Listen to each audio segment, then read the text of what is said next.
Good evening, ladies and gentlemen, and welcome to episode 1 of The Gentleman of Boxing.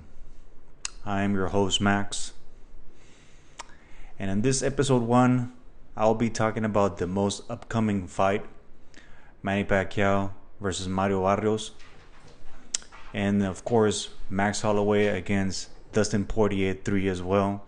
I'll be talking a little bit about the Canelo and Crawford fight, and just my predictions and my perspective, analysis on the fight, what I've been hearing, what I've seen, boxing analysts and experts and fighters that have been saying, and give my take, in regards to the fight.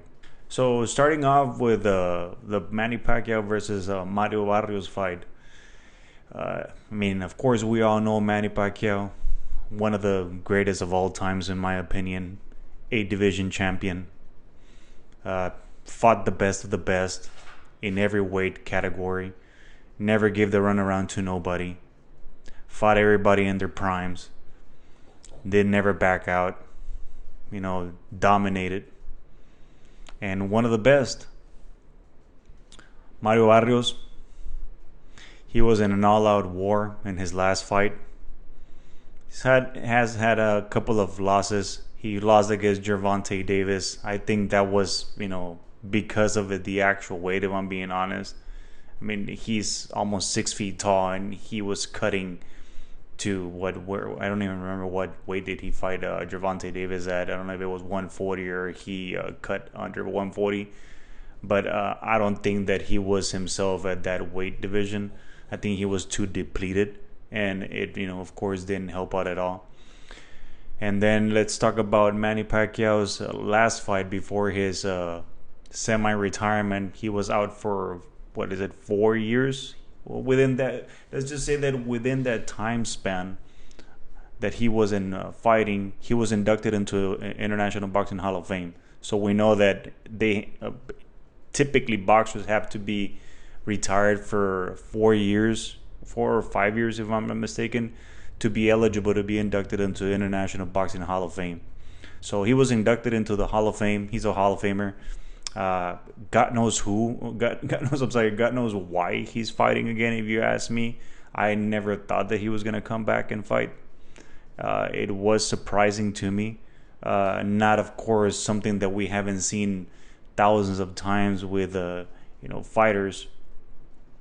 In boxing, most specifically, they come back from retirement for whichever reason, financial reasons or whatever the case could be. But in regards to Manny, we know that he fought Jordani Ugas, right? He fought Ugas in his last fight before he was retired. Ugas, of course, a completely different fighter. He comes from the Cuban boxing school. Cuban fighter. Great technique, of course. Cuban fighters always bring a good. They have good boxing pedigree, but of course, this is a guy that's more of a slick guy, a mover, and he gave Manny a lot of problems. A lot of problems. He, in my opinion, lost decisively and didn't look like himself, and that was 4 years ago, which he was 42 years old at that point. Now he's 46 years old, has not been active for 4 years. He's fighting a Mario Barrios that has been active, has been consistent, and has been looking good at 147. So, to sum it all up, I think that Mario Barrios is going to win this fight, if I'm being quite honest with you. I just don't think that Manny will be able to pull it off. I think it will be a unanimous decision. I don't think that Barrios will knock him out or anything like that. But I do think that Mario Barrios will win by unanimous decision. Moving on to the UFC pay-per-view this Saturday. Dustin Poirier versus Max Holloway 3. I have mixed feelings about this fight, if I'm being honest with everyone here. I don't really see the point of this fight. I really don't. Yes, it's a fun fight, but I don't really see the point. Like, Max Holloway is coming from a devastating loss to Ilia Topuria at featherweight, which I think was a big mistake for Max to cut back down to featherweight and fight Ilia after he had fought Gaethje and looked phenomenal at 155. It reminded me of when, I've seen it a lot, right? But Roy Jones Jr. coming down from, heavyweight to light heavyweight to fight Tarver and cutting down all that. So Max Holloway had to cut all that muscle to fight Topuria, and we all saw what happened. So I would have rather seen him, I guess, fight somebody else. But I think that Dustin Poirier pulls it off. He's already shown that I think he has his number. He already beat him twice. So that's the reason why I don't really see the point of this fight. It will be an entertaining fight, but I don't really care much for the fight, honestly. I wish they would have fought on the same card, maybe, against different opponents. But, fighting against each other, I don't really see the point, honestly. And finally, moving on to my predictions on I know we still have a long ways. I think it's until September 13 or 14, the Canelo Crawford fight.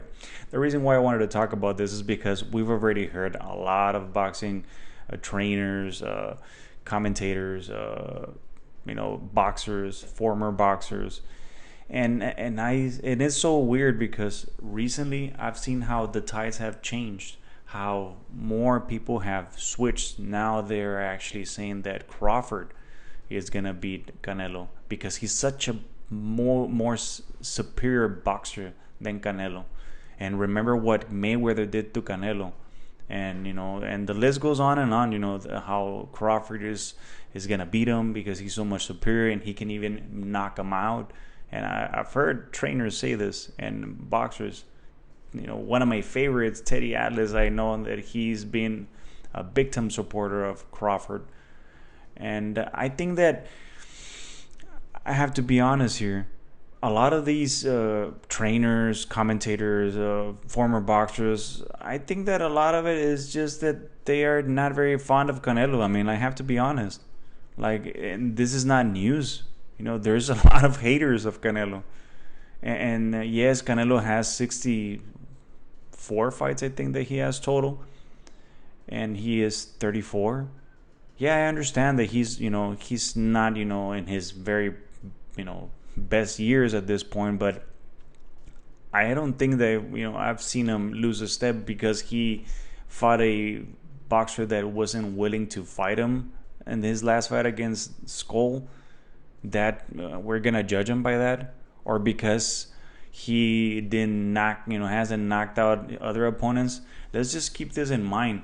Canelo fought Berlanga, which is a gigantic person, and he has good boxing skills. He fought Munguia, a gigantic dude. Super young guys. These guys are in their late 20s. Let's not forget that. And they're big and strong dudes. So all the people that he's been fighting are fighters that are in their late 20s. Or maybe 30, 31, in their prime physical conditions.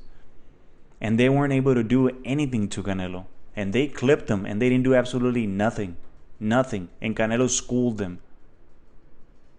Even with all those advantages the other fighters had over him. Now, let's look at Crawford's last fights. Who was it? Madrimov at 154. His first fight at 154. He didn't look that good. Let's be honest. Watch the fight again. To anybody that thinks any differently, go watch the fight and see how dominant Crawford was. He got clipped multiple times from the first round to the last round. He was clipped multiple times by Madrimov, a guy that has 7 or 8 knockouts. Now Madrimov fought Virgil Ortiz, and Virgil Ortiz beat him. Beat him and hurt him. Before that, Errol Spence. Errol Spence had a awful accident that he was involved in. And I don't think he was the same after that accident.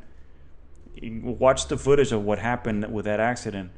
I honestly believe that he was concussed before he walked into the ring against Crawford. He was a shell of himself. He hasn't fought since.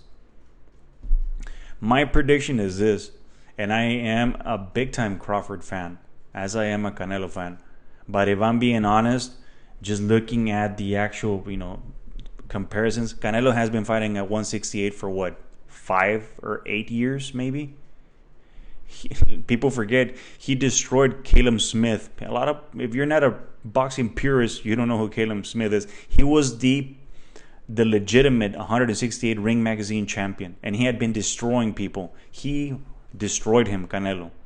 Canelo destroyed him. That's how he became a champion. And then he beat Caleb Plant, knocked him out. Caleb Plant, a really good fighter. And he's been in that division forever. Bivol, yes, of course he lost to Bivol. Bivol is a 175 pounds Olympian that beat Arthur Beterbiev. A great boxer. Slick, young guy again, 30, 31 years old. Why isn't all this, Teddy Atlas or all those other people talking about this? Yes, he lost to him, but he's 175 pounds. And he's a great boxer. And he's 30 years old. 30, 31 when he fought him. So people, why omit the actual facts? These are facts. Now, you're going to tell me that Crawford, that it has never fought at 168 because he's sparring guys that are 168 or 160 and he's looking good against them in sparring. This is sparring. It's not the same as boxing, an actual professional fight. And any boxer out there knows this very well, that in sparring, it's not the same. It's not the same. Now, once Crawford steps into the ring with Canelo in a professional fight, and I'm going to tell you this right now, if the ring is not a big ring, Crawford is in it for a long night. Yes, of course, he might win rounds because he has great skills. One of the best of his time. Crawford, one of the best. But for all these people to turn around and say that he's just going to dismantle, Canelo, or that he's going to hurt him, or that he's going to beat him, I don't think so. I honestly think that Canelo will beat him. Soundly. He might lose maybe a couple of rounds, but he is going to beat him. If Crawford got clipped multiple times against Madrimov, and he had a little puffy eye, it was a little bit swollen when he fought Madrimov at 154. Once he steps into the ring with Canelo, and Canelo starts landing, there's going to be more than just a little puffy eye. He is going to get hurt, and Canelo will land. Crawford has never fought at 168. He can spar all he wants, but to actually a professional fight at 168, he's never had one. He's never had one at 160. He only had one fight at 154. First time at 168. It does matter. They can say anything they want that it doesn't matter. It does matter. Because he can have all the skills he wants. It's like if we would say that Mayweather, yeah, he would have fought Golovkin, he would beat him, because he has all the skills. Hell no. If he moved up from 147 to 160 and fought Golovkin, even though he has all the skills, he would have gotten destroyed by Golovkin, because Golovkin had great power. He had great stamina, an amazing chin, and he would not be able to get him off him. The same way that Crawford's not going to be able to have Canelo get off him. That's just my prediction. I might be wrong. I might end up eating my words. Who knows? I personally think that as much as I like Crawford, which I really do, I am a big fan. I think that Canelo wins this fight. I really do. And that's all I have for my first episode of The Gentleman of Boxing. Please feel free to comment below. I would appreciate it. I would love to see the comments. I will be back next week. I will be this is gonna be a channel that's gonna be bringing you boxing and MMA news or upcoming fights, analysis, breakdowns, and please feel free to comment. I will love to see those comments below. And until next week, thank you for joining me of episode 1 of The Gentleman of Boxing.